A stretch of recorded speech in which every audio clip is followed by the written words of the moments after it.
우리는 지금 탕자의 비유에 대해서 하나님의 말씀을 나누고 있습니다. 제가 이 탕자의 비유라고 하는 말을 별로 좋아하지 않습니다. 별로 좋아하지 않아요.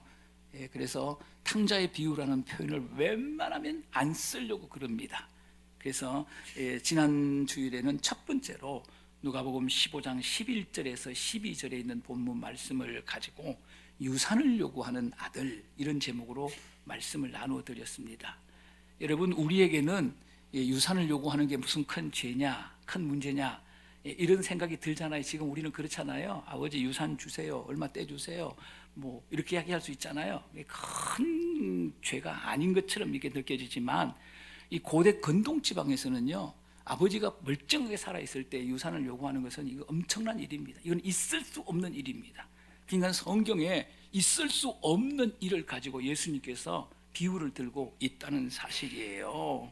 여러분, 유산이 무엇입니까? 유산, 부모가 세상을 떠날 때 자녀들이 나누어 가지는 거예요. 지금 우리의 개념에 있어서 유산은 부모가 살아있을 때도 적절한 유산을 요구할 수도 있어요. 그럴 수 있고 또 유산이 가능합니다. 그러나 고대 건동 지방에서 유산이라는 개념은 굉장히 중요한 개념입니다. 이거는 유산의 개념은 거의 인격의 개념이고, 그런 겁니다. 이 도덕의 개념이고 윤리의 개념이고, 이건 율법의 개념입니다. 그만큼 중요한 이 개념이 유산 개념입니다. 그래서 이 고대 건동 지방에서는 부모가 살아 계셨을 때는 유산을 요구하는 법이 없습니다. 성경에 아주 특이한 예화를 예수님께서 비유를 통해서 드는 거예요. 이 둘째 아들은 아버지가 죽지 않고 살아 계시는데 아버지를 찾아와서 유산을 요구합니다. 있을 수 없는 일을 하는 거예요. 하면 안 되는 일을 하는 거예요. 이 고대 건동 지방에서는 이 아버지가 살아 계실 때 유산을 요구하는 것은, 유산을 요구하는 이 둘째 아들의 행동은 제가 지난번에도 말씀을 드린 것처럼 아버지가 없었으면 좋겠다, 아버지가 죽었으면 좋겠다 라고 하는 거예요. 그러니까 이 고대 건동 지방의 이 유산의 개념은 인격의 개념이에요. 인격, 도덕의 개념이고 윤리의 개념이고, 이거는 법의 개념이라는 거예요. 이렇게 중요한 거예요. 유산을 요구할 수가 없는 겁니다. 그러니까 유산을 요구하는 이 둘째 아들은 우리말로 표현하면 폐류나입니다. 폐류나. 고대 건동 지방에서는 이 폐류나입니다. 폐류나도 이런 폐류나가 없는 겁니다. 이것은 뭐냐 하면은 율법에 죄를 짓게 되면 돌로 쳐 죽이잖아요. 이 돌로 쳐 죽이는 일이에요. 이거는 돌에 맞아 죽을 일입니다. 이런 일을 지금 하고 있는 것입니다. 이런 아들에 대해서 아버지가 어떻게 하는 것입니까? 이것도 우리가 상상하지 못할 행동을 한다는 거예요. 고대 건동 지방이 강력하게 말려야 돼요. 혼내야 됩니다. 네가 그럴 수 있냐고 난리를 쳐야 되는 거예요. 그 아들을 쫓아보내야 되는 거예요. 한 푼 두 주면 안 돼요. 이게 정상이에요, 고대 건동 지방에서. 그런데 이 아버지가 어떻게 하는 것입니까? 아무 소리하지 않습니다. 잔소리 하나 하지 않습니다. 둘째 아들의 요구대로 100% 유산을 그대로 나눠줍니다. 둘째 아들의 요구대로 모든 재산을 팔아서 큰 아들에게는 3분의 1을 주고 작은 아들에게는 3분의 1을 주었습니다. 이제 둘째 아들에게 많은 돈이 생겼습니다. 얼마나 많은 돈이 생겼을까요? 여러분, 탕자의 비유를 보게 되면 탕자의 비유에 난 이 아버지가 가난합니까, 부자입니까? 엄청나게 부자라는 것을 예수님 말씀하고 계시잖아요. 부자입니다. 그래서 작은 아들이 돌아왔을 때 송아지까지 잡잖아요. 막 가락지 갖다, 금덩어리가 수북이 쌓였어요. 막 갖다 가락자까지 끼우고 막 난리잖아요. 가난하면 그렇게 하겠습니까? 그러니까 예수님이 소개하는 이 탕자의 비유에 나오는 아버지의 집은 굉장히 부자입니다. 이 둘째 아들도 굉장히 부잣집 아들이라고 하는 거예요. 여러분, 돈이 없으면 유산을 요구할 수 있겠습니까? 어마어마한 재산이 있기 때문에 유산을 요구하는 것입니다. 이제 둘째 아들에게 많은 돈이 생겼습니다. 어쩌면 10억, 20억, 30억도 될 수가 있습니다. 엄청난 돈이 생겼습니다. 그렇다면 이 둘째 아들이 가지고 있는 돈에 대해서 이런 질문을 할 수가 있습니다. 둘째 아들의 손에 아버지의 재산이 있잖아요. 유산이 있잖아요. 이 돈에 대해서 이런 질문을 할 수가 있습니다. 둘째 아들이 가지고 있는 이 많은 돈은 누구의 돈이냐 하는 것입니다. 이런 질문을 할 수가 있어요. 누구의 돈이냐? 둘째 아들이 가지고 있는 이 돈은 누구의 돈이냐 하는 거예요. 여러분, 제가 물어볼 테니 속으로 대답해 보시기 바랍니다. 1번 아버지의 돈. 2번 둘째 아들의 돈. 여러분 쉽잖아요. 상식이잖아요. 둘째 아들의 돈이 아니에요. 둘째 아들의 손에 엄청난 유산으로 받은 돈이 있다 할지라도 이거는 둘째 아들의 돈이 아니고 누구의 돈입니까? 아버지의 돈이에요. 여러분 내 돈이 되려면 어떻게 돼야 되는지 아십니까? 내 돈이 되려면 내 땀이 묻어 있어야 돼. 그 돈에 내 땀이 묻어 있어야 돼. 그래야 내 돈이에요. 내 돈이 되려면 그 돈에 내 피가 묻어 있어야 되는 거예요. 그래야 내 돈이 될 수가 있는 거예요. 땀이 묻어 있지 않는 돈은 내 돈 아니에요. 피가 묻어 있지 않는 돈은 내 돈이 아니라는 것입니다. 땀과 피가 묻어 있어야 그게 내 돈일 수 있는 것이에요. 그런데 둘째 아들이 가지고 있는 이 많은 돈은 둘째 아들이 땀을 흘려 모은 돈이 아니라는 거예요. 둘째 아들이 가지고 있는 이 돈은 둘째 아들의 땀이 묻어 있지 않다고요. 피가 묻어 있지 않다고요. 여러분 이 돈에 대해서 둘째 아들이 한 일은 아무것도 없습니다. 뭘 했습니까? 한 일이 아무것도 없습니다. 이 돈을 위해서 땀 한 방울 피 한 방울 흘리지 않았습니다. 그러면 이 돈은 누구의 것입니까? 내 것이 아니라는 거예요. 내 손에 있는 아버지의 것입니다. 이게 맞는 거예요. 내 것이 아닙니다. 내 손에 있는 누구의 것입니까? 아버지의 것입니다. 예를 들어서 10억 유산을 받아서 10억 유산을 다 써버렸습니다. 그러면 누구의 돈을 쓴 것입니까? 아버지의 돈을 쓴 것입니다.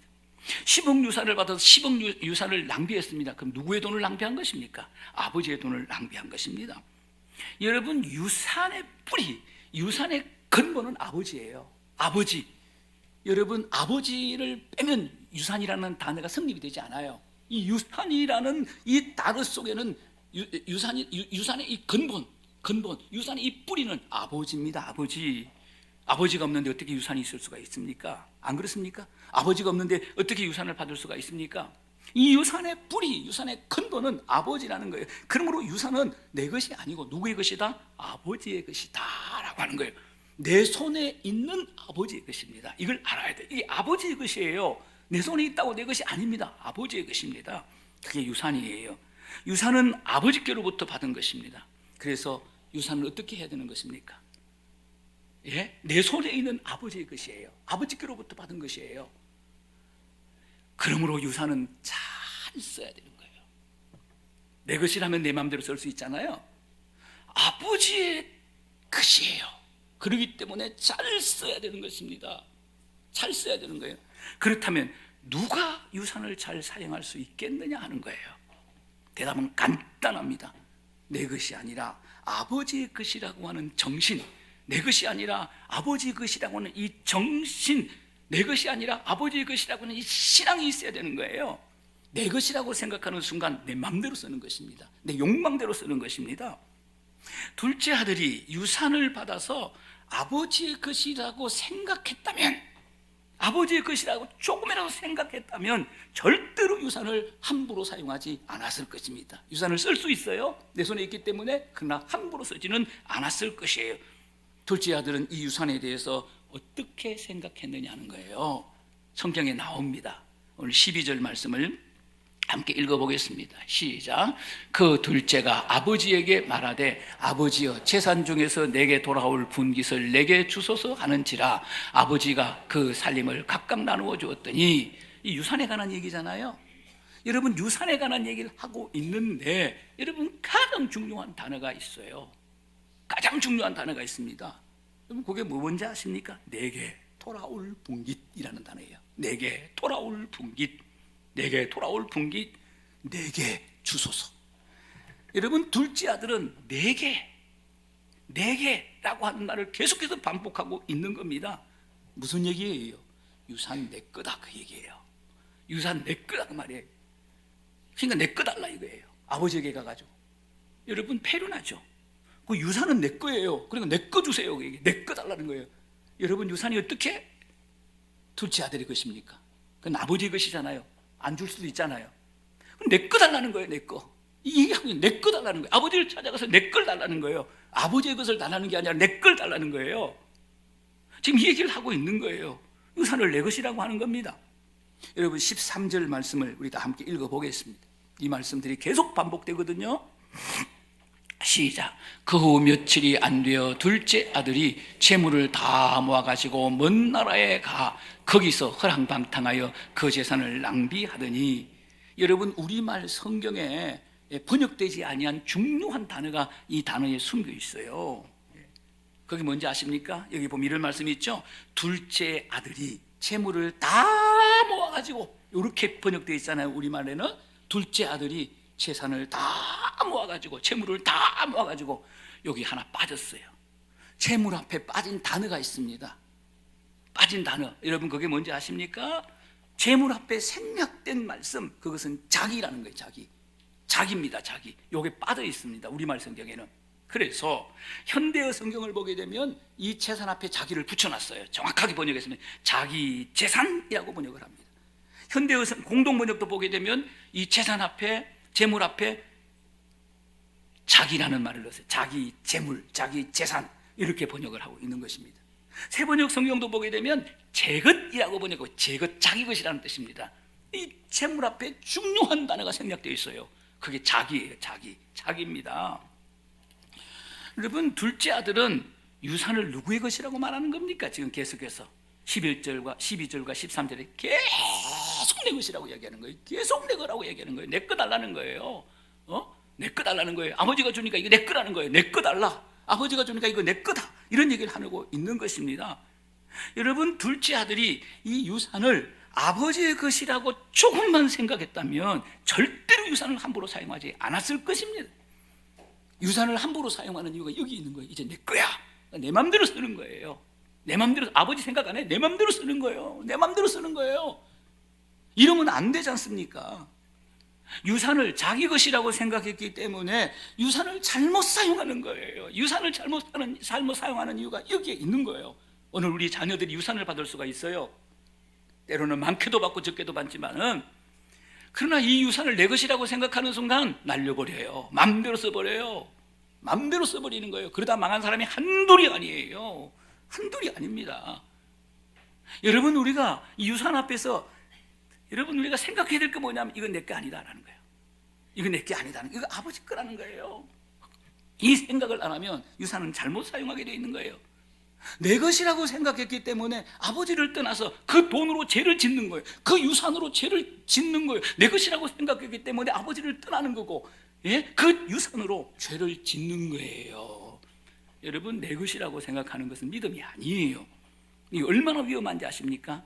예수님께서 탕자의 비유에 대해서 이걸 지금 가르치고 있는 것이에요. 그렇다면 돈을 잘 사용할 수 있는 비결이 뭐냐는 거예요. 이미 제가 말씀을 드렸습니다. 조금 더 구체적으로 말씀드리, 돈을 잘 사용할 수 있는 비결이 뭐냐는 거예요. 그것은 돈의 주인, 돈의 소유권이 누구에 있는지 아는 거예요. 이거를 모르면 절대 돈을 잘 사용할, 유산이든지 유산이 아니든지 이 모든 물질, 내가 가지고 있는 모든 물질에 대해서 잘 사용할 수 있는 비결은 뭐냐면은 이 돈의 주인, 돈의 소유권이 누구냐 하는 겁니다. 이걸 아는 거예요. 이걸 인정하는 거예요. 이걸 인정하지 못하면 돈을 잘 쓸 수가 없어요. 여러분이 가지고 있는 모든 재산 누구의 것입니까? 이게 신앙이에요. 여러분이 가지고 있는 돈 누구의 것입니까? 여러분 손에 있지만, 여러분 호주머니에 있지만, 여러분 통장에 있지만, 이게 누구의 것이냐는 거예요. 학개서 2장 8절입니다. 하나님이 이걸 가르칩니다. 함께 읽겠습니다. 시작. 은도 내 것이요 금도 내 것이라 만군의 여호와의 말이니라. 여러분, 이 말씀을 학개 선지자를 통해서 하나님이 말씀하시면서 여러분 가장자에 뭐라고 도장을 찍어버려요. 이게 도장입니다. 아주 임금님의 도장, 우주를 창조하신 하나님이 도장을 찍는 거예요. 여러분, 하나님이 도장 찍는 장면 보셨습니까? 중요한 말씀을 하실 때는 하나님이 도장을 꽉 찍어요. 그게 뭔지, 만군의 여호와의 말이니라. 만군의 여호와의, 어느 누구도 거부하면 안 되는 거예요. 하나님이 도장을 꽉 찍습니다. 뭐에 대해서 도장 찍습니다? 금도 내 것이 아니요 은도 내 것이 아니다. 은도 내 것이 아니고 금도 내 것이 아니다라는 거예요. 이 말씀을 도장을 확 찍어버리는 거예요. 여러분, 돈의 소유권을 하나님이라고 인정하는 것, 돈의 소유권이 하나님이라고 믿는 것, 하나님의 것을 내가 쓴다는 믿음을 가지고 있어야 돈을 잘 쓸 수 있는 거예요. 내 것을 내가 쓴다. 여러분, 이거 여러분, 돈 절대 잘 사용할 수가 없는 것입니다. 하나님의 것을 내가 쓴다, 이 믿음이 있어야 돼. 이 마음이 있어야 돈을 잘 사용할 수 있는 거예요. 이게 돈을 잘 사용하는 비결이에요. 이것은 아주 중요한 그리스도인의 신앙입니다. 그리스도인의 신앙이에요. 그러므로 우리는 모든 소유권이 하나님께 있음을 인정하고 나는 청직이라고 하는 의식을 가져야 됩니다. 여러분, 자녀를 잘 양육하는 방법도 뭔지 아십니까? 내 새끼가 아니에요. 하나님께서 내게 맡겨주신 내 자식이에요. 여러분, 이게 중요한 거예요. 하나님이 붙어야 돼요. 내 자식이 아니에요. 마음대로 키워요. 예? 자녀를 통해서 내 욕망을 충족합니다. 학벌이 낮은 사람들, 열등의식 있는 사람은 자녀를 통해서 자기 열등의식을 극복하려고 하고요, 학벌이 낮은 사람들은 자녀를 통해서 있지 않습니까? 자기 학벌의식이라고 하는 그런 연약함을 있잖아요, 채우려고 하고, 자기 욕망을 채우려고 하고, 판검사가 되고 싶은 마음이 있었는데 젊었을 때 이루지 못해서 그 꿈을 갖다가, 예? 그 내 꿈을 아들 죽여요. 아들 죽여요. 죽입니다. 죽여 아주 그냥. 예? 내 뜻을 이루기 위해서 아들을 키우는 거예요. 그게 아니에요. 하나님이 내게 맡겨주신 내 아들이에요. 내 아들 맞아요. 누가? 하나님이 내게 맡겨주신 내 아들이야. 그래야 아이를 믿음으로 키울 수 있고, 두렵고 떨림으로 키울 수가 있고, 잘 키울 수가 있는 거예요. 예? 그 자녀를 위해서 기도가 저절로 나가는 거예요. 기도가 저절로 되는 거예요. 어떻게 기도 안 할 수가 있습니까? 하나님의 자녀, 하나님이 내게 맡겨주신 내 자녀인데, 하지 않겠습니까? 청지기가 중요한 거예요. 청지기 신앙이. 청지기가 뭐예요? 쉬운 말로 말하면 관리자예요. 우리는 관리자일 뿐이에요. 그 이상도 그 이하도 아니에요. 이런 청지기 의식, 청지기 신앙을 가진 사람은 내 것을 내가 쓴다 이렇게 말하지 않아요. 이건 교만이에요. 이런 교만이 없어요. 예? 이건 내가 하나님이라는 말이에요. 얼마나 무서운 얘기입니까? 내가 하나님이라는 말이에요. 탕자의 비유에 나오는 이 탕자의 죄가 뭔지 아십니까? 내가 하나님이야. 내가 하나님이야. 난 아버지하고 상관없어. 내가 하나님이야. 내가 주인이야. 내 마음대로 할 수 있어. 내가 왕이야. 이거거든요. 그 죄거든요. 그게 탕자거든요. 사랑하는 여러분, 청지기 의식, 청지기 신앙을 가진 사람은 내가 가지고 있는 돈이지만, 내 통장에 있는 돈이지만 내 것을 내가 쓴다 이렇게 함부로 말하지 않습니다. 하나님의 것을 내가 관리한다 이렇게 이야기하는 거예요. 이런 생각, 이런 믿음을 가지고 있을 때에 재정을 바르게 사용할 수가 있고, 재정을 의미 있는데 사용할 수가 있는 거예요. 둘째 아들은 아버지로부터 재산이 자기 손에 넘어왔을 때에 이제부터 이 돈은 내 거다 이거예요. 이거 이제부터 이 돈은 내 거다 이런 생각을 하게 되는 거예요. 그래서 재산을 자기 맘대로 쓰는 거예요. 재산을 탕진하는 거예요. 여러분에게 물어보겠습니다. 여러분이 가지고 있는 재산은 누구의 것입니까? 대답하셔야 돼요. 여러분의 것입니까? 하나님의 것입니까? 대답하셔야 돼요. 13절 말씀을 읽어보겠습니다. 시작. 그 후에 며칠이 안 되어 둘째 아들이 재물을 다 모아가지고 먼 나라에 가 거기서 허랑방탕하여 그 재산을 낭비하더니, 재물을 다 모아가지고 아버지가 준 땅덩어리 다 팔았다는 거예요. 밭도 팔고 논도 팔고 아버지가 준 거 자기 목 다 팔았다는 거예요. 다 모아가지고 다 팔아서, 그 말이에요. 다 팔아서 그 돈 가지고 먼 나라로 튀어버렸어. 아버지가 주신 재물을 가지고 먼 나라로 갔다. 먼 나라로 갔다는 말은 아버지를 멀리 떠났다 그 말이에요. 아버지 꼴도 보기 싫다. 이제는 아버지의 통제를 안 받겠다는 거죠. 내 마음대로 살겠다는 거예요. 내 욕망대로 살겠다는 거예요. 예? 내 세상을 만들겠다는 거예요. 이 어마어마한 교만이죠. 기억하시기 바랍니다. 재물은 아버지께 가까이 갈수록 아버지께 가까이 갈수록 우리 인생의 보약이 되는 거예요. 여러분, 보약 먹는 사람이 돼야 돼요. 재물을 통해서 보약 먹는 사람이 돼야 된다고요. 미련한 사람은 재물을 통해서 보약을 못 먹어요. 지혜로운 사람은, 청지기 신앙을 가지고 있는 사람은 재물을 통해서 보약을 먹는 거예요. 내 인생을 복되게 하는 보약을 먹는 거예요. 성경은 이 사실을 이렇게 말합니다. 네 보물이 있는 곳에 네 마음이 있다. 네 보물이 있는 곳에 내 마음이 있다. 네 보물이 있는 곳에 하나님의 마음이 있다. 이 말은 무슨 말입니까? 네 보물이 있는 곳에 나도 거기에 있다. 내 보물이 있는 곳에 내가 너와 함께 한다. 그 얘기잖아요. 여러분, 우리가 교회에 헌금을 왜 합니까? 헌금에 대해서 비판하는 사람들이 많아요. 헌금 무지 중요합니다. 하나님이 돈이 없어서 여러분들에게 헌금하라고 하는 거예요? 하나님이 돈이 없어서 10의 1 바치라고 하는 거예요? 하나님이 돈이 없어 감사헌금 하라고 그러고 11조헌금 하라는 거예요?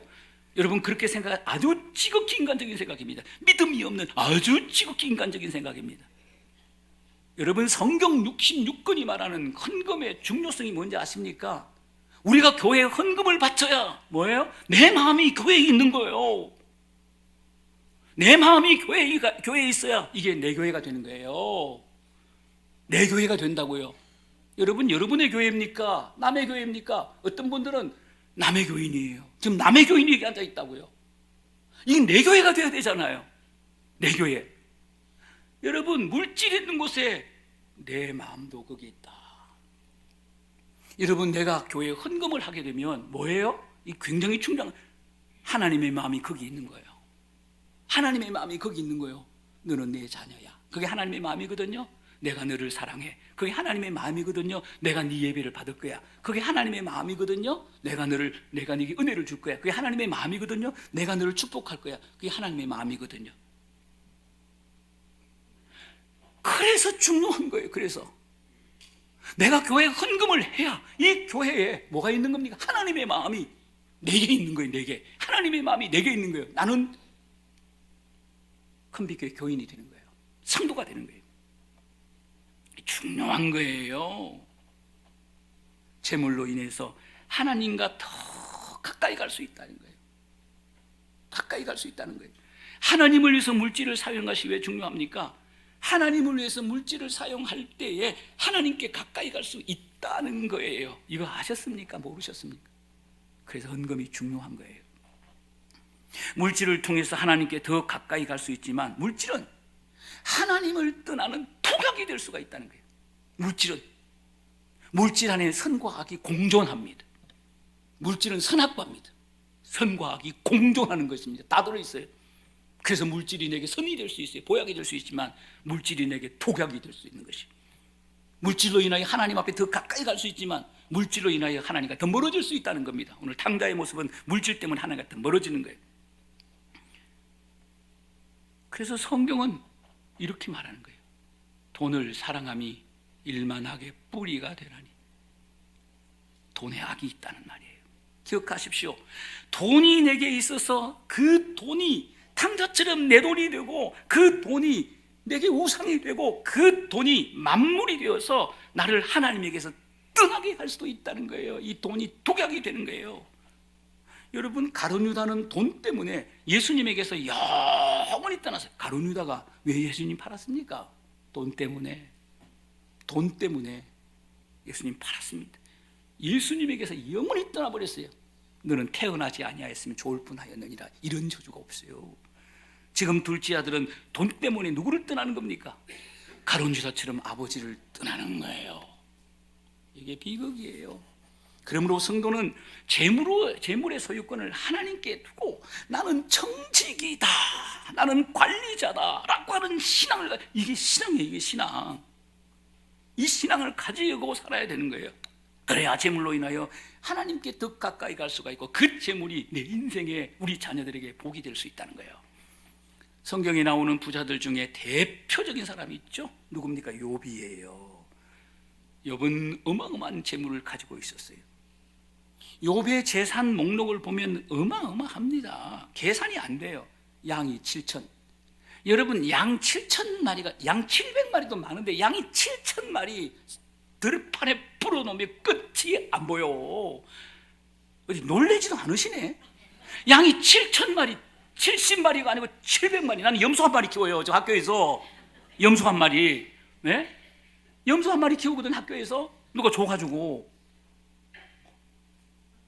양이 7,000마리. 진짜 간땡이 보통 건 약대가 3천, 여러분, 약대가 토끼만 합니까? 양만 합니까? 염소만 합니까? 약대 소만 하잖아요. 소. 약대가 3,000마리, 30마리가 아니고 3,000마리. 소가 500결이. 500결이 별거 아니네. 나 7,000, 3,000, 500결이. 결이라고 하는 말은 한 쌍이라는 뜻이잖아요. 두 마리라는 말이에요. 소가 몇 마리? 1,000마리. 이거 적은 거야. 내가 얼마 전에 여기 그 서산에 갔더니, 그 집회를 갔더니, 목사님, 소 100마리를 기르는 분이 있어요 그러더라고.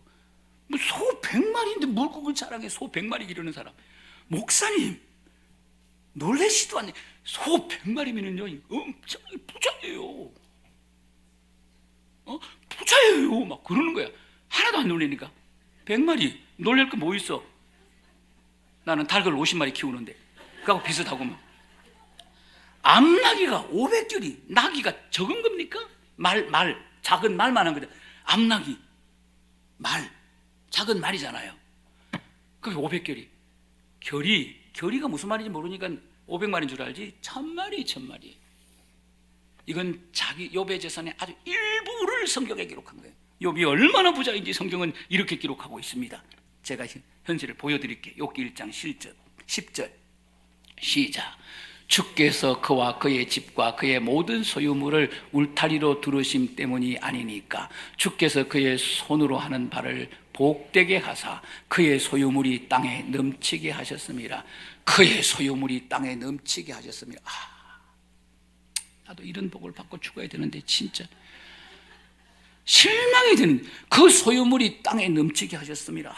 진짜 욥과 같은 인생 살아야 되는데 그렇게 생각 정신이 부쩍 나는 거예요. 욥이 당한 고난을 생각하니까 욥이 싫은 거예요. 재산도 싫은 거예요. 우리 해나 죽고 기용이 죽고 다 죽어버려. 유민이 죽고 줄이 죽고 뭐 유디 죽고 로이 죽고 다 죽는 거예요. 아니 나 절대 안 해. 부자 안 돼도 돼. 막 갑자기 있잖아요. 얼른 탁 보니까 나도 욥처럼 이런 부자가 막 이러다가 이제 갑자기 욥이 당한 고난을 생각하니까 나 이거 싫어요. 지금이 좋습니다. 지금이 막 이런 마음이 드는 거예요. 근데 어쨌든 간에 그 소유물이 땅에 넘쳤다. 아이고, 온 땅에 가득 찼단 말이에요. 욥의 재물이 얼마나 많은지 땅에 늘렸다 그 말이에요. 계산이 안 되는 수많은 물질입니다. 그런데 욥은 이 재물을 어떻게 생각하고 있었느냐, 이게 중요한 거예요. 이 많은 재물을 어떻게 생각하고 있었느냐, 이게 중요해요. 욥기 1장 21절을 읽겠습니다. 시작. 이르되 내가 모태에서 알몸으로 나와 싸운 저 또한 알몸이 그리로 돌아갈지라. 주시니도 여호와시요 거두시니도 여호와시니 여호와의 이름이 찬송을 받으실지니라. 할렐루야.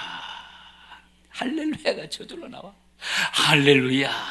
할렐루야가 저절로 나와. 진짜 성경이 너무 재미있어요. 성경이 할렐루야 너무 재미있습니다. 성경이. 예? 욥이 자신의 재물에 대해서 고백하는 거잖아요. 중요한 고백이에요. 주시니도 여호와시오. 자신의 재물은 누가 주신 거라고요? 하나님이 주셨대요. 이 어마어마한 재산 하나님 주셨다는 게 이 끝내주는 신앙입니다. 이게 놀라운 신앙이에요. 거두시니도 여호와시니, 하나님이 주셨기 때문에 하나님이 가져갔다는 거예요. 무슨 뜻입니까? 이 모든 것이 하나님의 것입니다. 그 말이에요. 이 고백을 하고 있는 거예요. 재물 주님이 주셨기 때문에 주님이 가져갈 수 있다는 거예요. 이 재물이 주님의 거라는 거예요. 이 고백을 하고 있는 거예요. 욥은 뭘 가지고 있었습니까? 청지기 신앙을 가지고 있었습니다. 청지기 신앙을 가지고 있어야 돈을 잘 쓸 수가 있다라고 하는 거예요. 돈을 잘 쓸 수 있는 비결은 청지기 신앙이라는 거예요. 여러분의 자녀들에게 이걸 가르쳐야 되는 거예요. 돈을 잘 써야 돈으로 하나님과 가까워질 수가 있는 거예요. 그 돈이 선이 되는 거예요. 돈을 잘 써야 그 돈이 복이 되는 거예요. 돈을 잘못 쓰면 그 돈이 악이 되는 거예요. 독이 되는 거예요. 저주가 되는 거예요. 돈은 선과 악이 다 들어있어요. 여러분 어떻게 하실래요? 탕자와 같은 백성은 재물이 없어도 하나님과 멀어지고 재물이 있어도 하나님과 멀어집니다. 꼴통, 이런 꼴통이 없어요. 사업에 실패했다고 하나님을 떠납니다. 술 먹고 방탕합니다. 탕자야, 탕자. 사업에 성공했다고 자신을 위해서 돈을 펑펑 씁니다. 예? 쾌락을 위해서 돈을 펑펑 씁니다. 돈 쓰러 다니느라 정신이 하나도 없습니다. 하나님과 점점 멀어집니다. 탕자야. 그러나 하나님의 사람은 재물이 없어 삶이 곤고하게 되면 하나님 앞에 들어가고 하나님 바디 붙들고 늘어집니다. 주님 살려달라고, 주님 도와달라고 늘어지는 것입니다. 재물이 많으면 그 재물로 하나님을 사랑하는 일에 펑펑 쓰는 것입니다. 선한 일에 펑펑 쓰는 것입니다. 멋지잖아요. 여러분, 아름다운 게 뭔지 아십니까? 예? 아름다운 게 뭔지 아세요? 얼굴 잘생긴 거, 아이고 1년만 봐 지겨워. 나도 우리 집사람이 이쁘가지고 결혼했거든요. 여러분 중에 우리 집사람보다 이쁜 사람이 있습니까? 한 사람도 없잖아요. 이뻐서 결혼했거든요. 이뻐서 1년 딱 보고 나니까는요, 별거 아니야. 별거 아니야. 얼굴값 하기 시작하고 별거 아니야. 우리 집사람이 미녀라고 그러니까 하나도 안 믿는데, 여러분 그렇게 하면 안 됩니다. 여러분, 탕자예요, 탕자. 하나님의 사람은 이런 거예요. 삶이 공고하게 되면 하나님 터지하고, 재물이 많으면 그 재물로 하나님을 사랑하는 일에 쓰고, 선한 일에 쓰고. 가까이 지내는 장로님이 계셔요. 공장에 불나고 부도가 났어요. 하루아침에 망했습니다. 빚쟁이가 됐습니다. 이분이 어떻게 하는지 제가 가만히 봤어요. 이불을 싸가지고 교회 가서 1년 동안 철야를 하는 거예요. 1년 동안 철야를 하는 거예요. 목숨 걸고 기도하는 거예요. 맨날 목이 다 쉬어 있어. 실패해도 하나님과 더 가까워지는 것입니다. 이게 하나님의 사람의 모습이에요. 하나님의 사람의 모습이에요. 오늘 본문의 둘째 아들은 아버지를 떠납니다. 아버지를 떠나도 멀리 떠났습니다. 뭐 때문에 아버지를 떠납니까? 물어보겠어요. 뭐 때문에 아버지를 떠나는 것입니까? 돈 때문에 아버지를 떠나는 거예요. 돈 생기니까 아버지 떠나는 거예요. 돈이 없을 때는 아버지를 안 떠나요.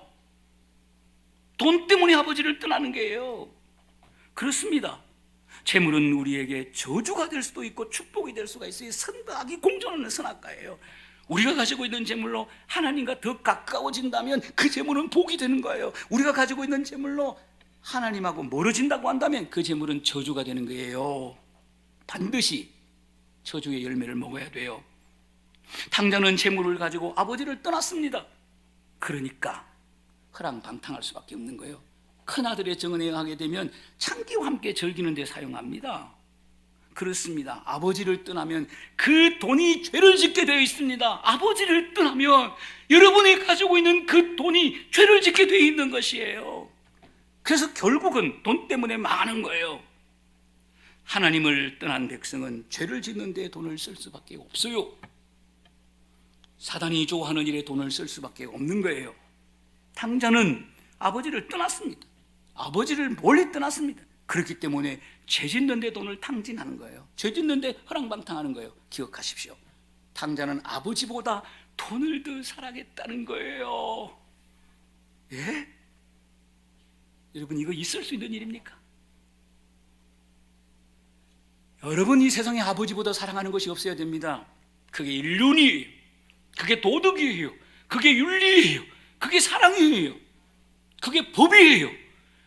아버지보다 더 사랑하는 게 이 세상에 없어야 돼요. 자식에게는. 어머니보다 더 사랑하는 게 자식에게는 없어야 돼요.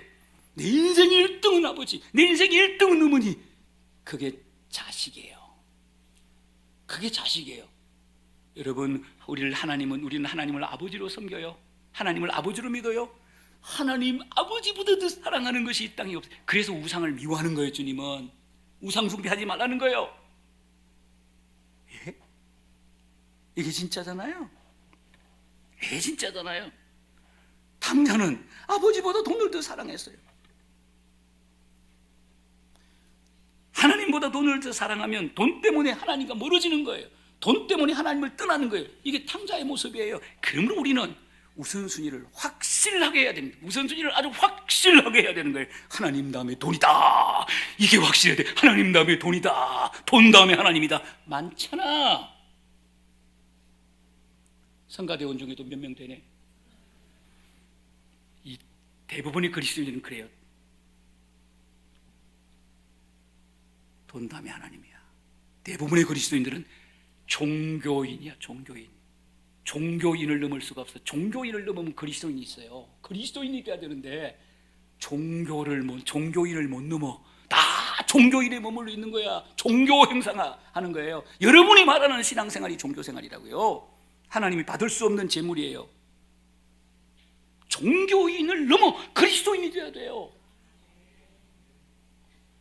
돈 1등, 하나님 2등은 종교생활밖에 못합니다. 절대로 종교생활을 못 넘어요. 예? 하나님 1등, 돈 2등. 하나님 1등, 돈 2등. 하나님 다음 돈이에요. 돈이 중요해요. 돈을 제가 저주하는 게 아니에요. 저도 돈을 좋아해요. 우리 인생을 살아가는데 중요한 게 돈이에요. 그건 하나님 다음에 돈입니다. 하나님 1등, 돈 2등입니다. 이게 진짜 신앙입니다. 이런 진짜 신앙으로 돈 때문에 하나님과 멀어지는 인생이 아니라 돈 때문에 하나님과 가까워지는 인생이 되시기를 축원합니다. 살아계신 하나님 아버지,